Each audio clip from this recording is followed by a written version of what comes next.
এই ঘটনাটা লিখছেন। তিনি বলেন, মাদ্রাসা শিক্ষা পরকালে উপকারিতা কি, ছোট্ট একটা ওয়াকিয়া শুনে বুঝতে পারবেন। আমার প্রিয় বন্ধুগণ, বামন মহান মুসলমান ভাইয়েরা, মাদ্রাসা শিক্ষা পরকালের উপকারিতা হলো হযরত মুসা আলা নবী সাল্লাল্লাহু আলাইহি ওয়াসাল্লামের জামানায় হযরত মুসা আলাইহিস সালাতু ওয়াস সালাম এক কবরের পাশ দিয়ে যাচ্ছিলেন। তিনি সেই কবরের পাশ দিয়ে যাওয়ার সময় তিনি কবরের দিকে তাকিয়ে দেখেন সেই কবরবাসীর আযাব হচ্ছে, কবরবাসী কান্নাকাটি করে চিৎকার করছে। হযরত মুসা আলা নবী সাল্লাল্লাহু আলাইহি ওয়াসাল্লাম কোনো কিছু না বলে তিনি তার কাজে যাওয়া শুরু করলেন। কাজ সারার পরে আবার তিনি সেই রাস্তা দিয়ে আসছিলেন। যখন ওই কবর পর্যন্ত গেলেন, কবর পর্যন্ত যাওয়ার পরে দেখেন কিছুক্ষণ পূর্বে যেই কবরবাসীর কবরের মধ্যে আযাব হচ্ছিল, চিৎকার করে কান্নাকাটি করছিল, হাউমাউ করে খাচ্ছিল, এখন সেই কবরবাসী হাসছে। তার কবরের মধ্যে শান্তির হাওয়া চালু করে দেওয়া হয়েছে। আল্লাহর পয়গম্বর মুসা কালিমুল্লাহ সেই কবরবাসীকে জিজ্ঞাসা করেন, হে কবরবাসী, আমি যখন আমার কাজে যাচ্ছিলাম তখন তোমাকে দেখলাম তুমি কঠিন আযাবের মধ্যে ছিলে, কান্নাকাটি করছিলে, চিৎকার করছিলে। এখন যখন আমি আমার বাড়ির দিকে রওনা হলাম, এখন দেখি তোমার কবরের মধ্যে আযাব নেই, তুমি হাসতেছো, এর কারণ কি? কবরবাসী হযরত মুসা কালিমুল্লাহকে লক্ষ্য করে বলে, হে আল্লাহর পয়গম্বর মুসা কালিমুল্লাহ, আমি আযাবে ছিলাম ঠিক, এখন আমার আযাব নেই, এটাও ঠিক। এর কারণ হলো আমি যখন দুনিয়াতে ছিলাম আমি বিবাহ বন্ধনে আবদ্ধ হয়েছিলাম, তখন আমার স্ত্রীর গর্ভে একটা সন্তান আসে।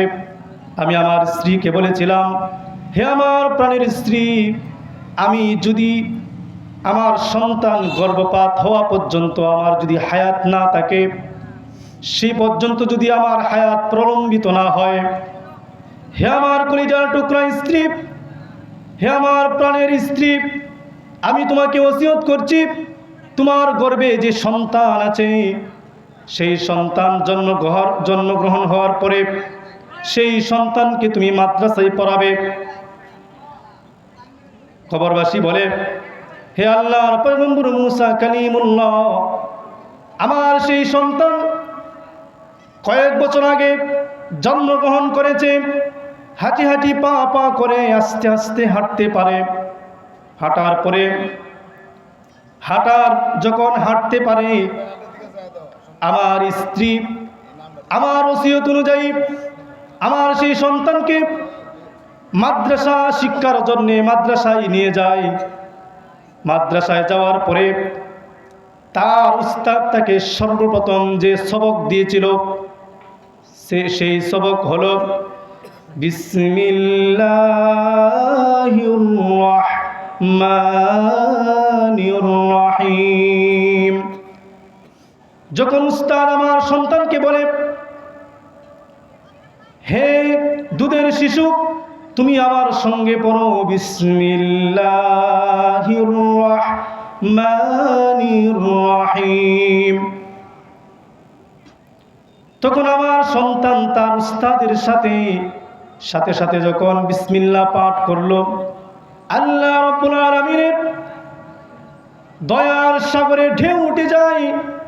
আল্লাহ রাব্বুল আলামিন ফেরেশতাকে লক্ষ্য করে বলেন, হে আমার ফেরেশতারা, তোমরা সাক্ষী থাকো যে দুধের শিশু, যে নাবালেগ বাচ্চা, যে গুনাহ বুঝে না, যে আল্লাহ বুঝে না, যে নবী বুঝে না, যে মা বাবা শুধু এতটুক ডাকতে পারে, সেই ছোট্ট শিশু আমাকে রহমান বলেছে, আমাকে রহিম বলেছে। আর এখন যদি আমি তার পিতার কবরের আযাব ক্ষমা না করি, তাহলে আমি কেমন রহমান হলাম, কেমন রহিম হলাম? হে আমার ফেরেশতা, হে আমার ফেরেশতাগণ, তোমরা সাক্ষী থাকো, এই সন্তান আমাকে রহিম বলার কারণে, রহমান বলার কারণে আমি আল্লাহ তার পিতার কবরের তাম জিন্দিগির আযাব ক্ষমা করে দিলাম। আমার প্রিয় বন্ধুগণ, মাদ্রাসা শিক্ষা পরকালের উপকারিতা হলো পিতামাতার কবরের আযাব মুক্ত হওয়া।